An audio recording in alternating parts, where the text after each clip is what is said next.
Stu's, just to cap on last weekend, you can't get many better days than that in football, do you?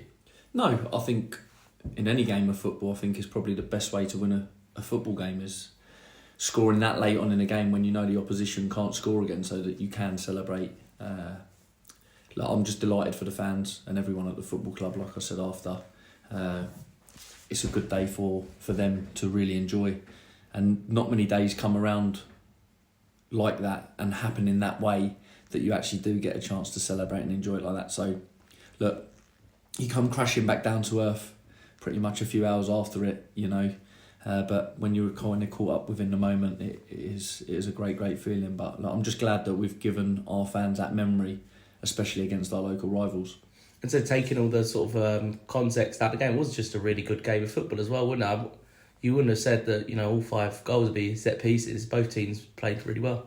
Yeah, look, I think Barnet come to the game with a game plan to set everything up and throw everything in our box, and I thought our lads dealt with it incredibly well, especially in the first 10-15 minutes. I thought they were on top, and then I thought once we got to grips with it, I thought we got the ball on the ground, and it kind of forces the game to be a footballing game. And then I agree with you, it was a good advert for the National League. 2 teams trying to play in the right manner. And just an injury update, how are the management team's hamstrings after that sprint down the touchline? I think they needed the defib more than the actual their hamstrings and calves, but no, yeah, we're all good. We're all shaping up okay and ready to go again on Saturday. And then back on in the injury update, a real one. How is Kyle doing from his injury? We're still waiting to hear exactly the length now, the time from Millwall, but I don't see it being a one that's going to be a couple of weeks. I think it will be a month or 2 months. It's so sad because he's got such a bright future, and he's so key now. And that we've spoke to Mill and we've spoke to Kyle as a lad that don't rush it. He's got a very bright future. I think he was outstanding. I thought he was our most consistent player up until then, and his quality, I thought, it's really disappointing. But in football, when one door closes, another one opens, and we've got Brooklyn Bakalunga, who had a similar impact to what Cole had when he was with us last season. So it's going to take him a 2 to 3 weeks to get up to speed. It's not going to happen overnight. He's not had a lot of football at MK Dons with the change of management and being in and around the squad, but not quite getting enough minutes, only in the Papa Johns and stuff. So we need to be a little bit patient with him and get him back up to the levels that he did. But we believe hugely in Brooke, and we're delighted that we could get him back at our football club. So would that be, I guess, to compliment Carl rather than sort of come in for him? They would have been really good together, wouldn't they? Yeah. Oh no, look, I don't think you could probably, when you're picking wing backs in what you want from a wing back, lads that have goal contribution and can defend one-on-one and are athletic as both of them. So look, we've got good balance. Brandon Mason's come in and I think he's been excellent. I thought he kept Idris Khan, who probably the quietest I've seen him all season. So what we've got now within the squad, we've got players that can do different jobs within different games, and it's something that we knew that we needed, and it's good moving forward for us.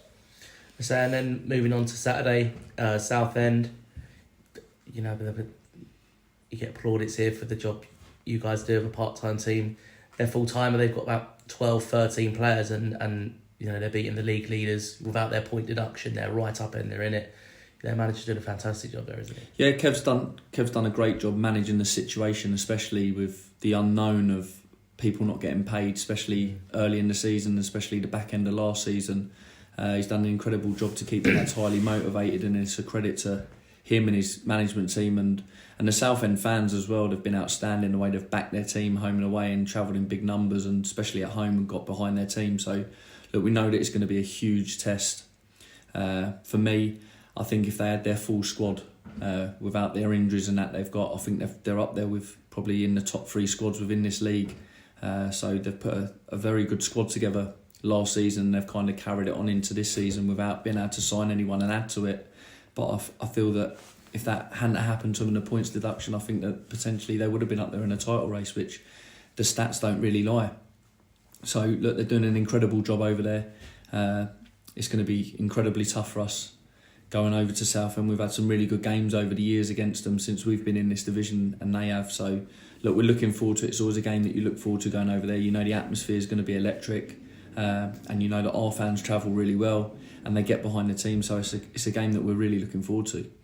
Is it a game as well? Obviously, that our away form, our home form's been excellent, and our away form's been the opposite.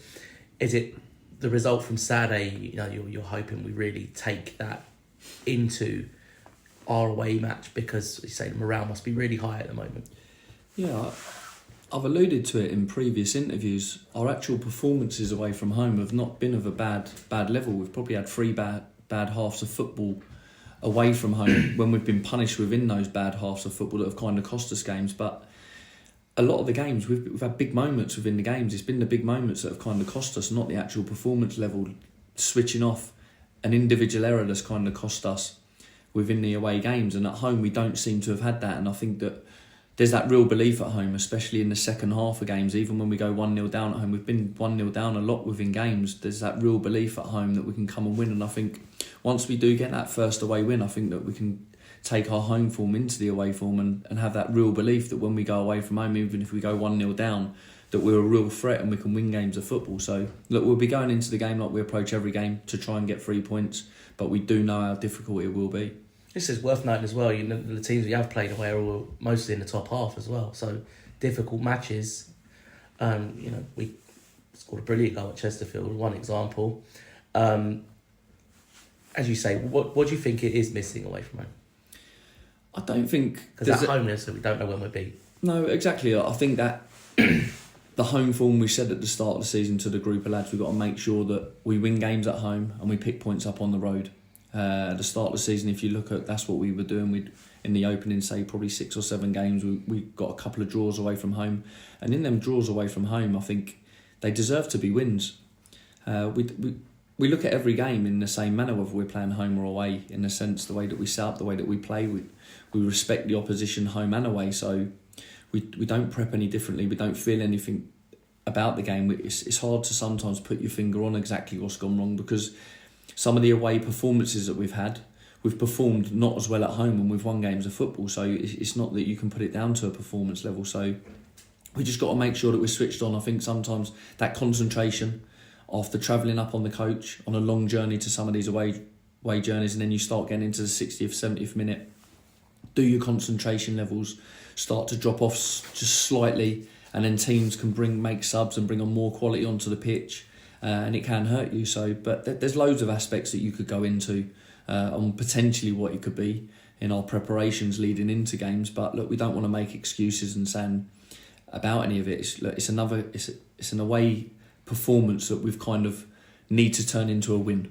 We don't really probably need the best of performances. We need to just try and get over the line and get an away win. And I think it'll take that burden off of the lads. We're a young group, remember.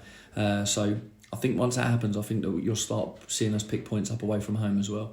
So they've not changed their squad because they can't sign anyone, and you kept 16 on from last year as well.